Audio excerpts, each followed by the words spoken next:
Previously, I walked through the steps needed for assessing and migrating your Java applications to Azure and demonstrated some features that illustrate the benefits of using Azure Application Insights to monitor your applications. As you probably know, CI/CD, or continuous integration and continuous deployment, is a set of practices that enable faster and more reliable delivery of software by automating the building, testing, and deployment processes, reducing the risk of human error and increasing efficiency. There are many tools to help you with your CI/CD strategy. In this video, I would like to spend a few moments showing you how easy it is to configure a GitHub action that allows you to continuously build and deploy your application code into Azure App Service. Test those changes in a staging slot and make them live for your users via the awesome Azure App Service deployment slot swap feature, a feature that allows you to essentially swap two warm instances of compute without the need to swing traffic and/or build out another environment. A pretty slick feature in your CI/CD strategy.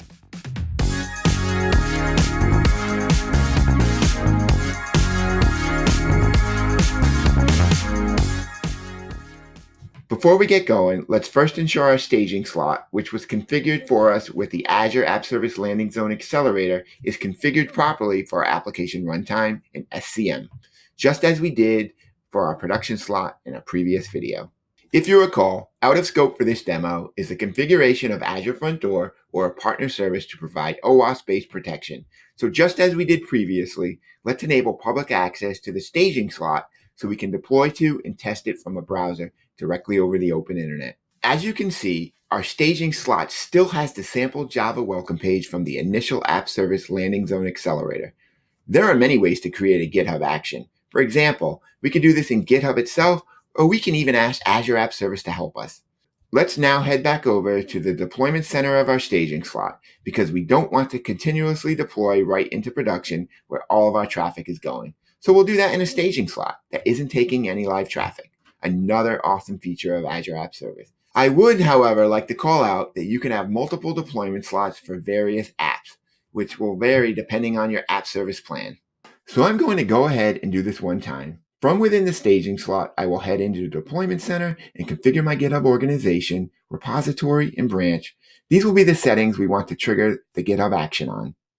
Once I do that, you'll see here that I now have a GitHub action that's been created. It looks really good. It's a text that we're building a WAR file, and it's even going to go ahead and create a GitHub secret using the app service published profile for my staging instance, the profile that contains all of the metadata and secrets needed for SCM. So I don't even need to go into GitHub and configure any of that. It's done for me. As you can see here, the GitHub action is now pushed into my repository as configuration YAML that I can manage going forward. Since it was effectively a change in the first commit, it just started executing for me. However, I'm going to cancel this run and make one small change. I'm going to edit the new YAML file to rename my compiled war to app.war and deploy it to the root, www.root of Azure App Service, just as we did within VS Code in our previous video with the Web App Deploy plugin. This will ensure our app.war is deployed to the app server root. I will go ahead and commit this change. Going forward, this GitHub action YAML will trigger every time a change is made to the repository branch. We will go ahead and give this GitHub action a few minutes to build and deploy. Once complete, I'll head back over to the staging slot instance and verify that we see our online bookstore app instead of the default Java landing page. Now that our GitHub action is set up, let's use it to test our deployment slot swap feature. So we're going to go into the index.html of our online bookstore application code and just make a static content change. We're going to append the version to our landing page title. So this will be v2 of the online bookstore. And we'll go ahead and commit this change. This will be the change we want to deploy to staging that won't take any live traffic. Once the last commit triggers the GitHub action to build and deploy our v2 change to staging, we can now do things like smoke tests, regression tests, etc.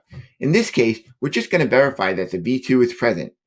Once we are comfortable with the change, we can then do a swap in real time right into our prod slot instance, which, if you remember, is the slot taking all of the traffic and does not yet have the v2 instance of our app. We can also verify that our prod instance still has the old version without the v2. Now I'll head into the awesome swap functionality and I can do things like perform a preview of my changes, check the environment variables, etc. For this demo, I am sure that there are no differences, and I will go ahead and initiate the swap of the two slots, sending my newly deployed V2 changes right into production. The new slot that will take 100% of the traffic, while the previous prod slot becomes the new staging. Once the swap is complete, I can then head back into production and verify that the V2 change of our app is up and running. Yep, there it is, V2. And then now, if I check the staging slot, I should see that we have the previous prod slot version that does not have V2.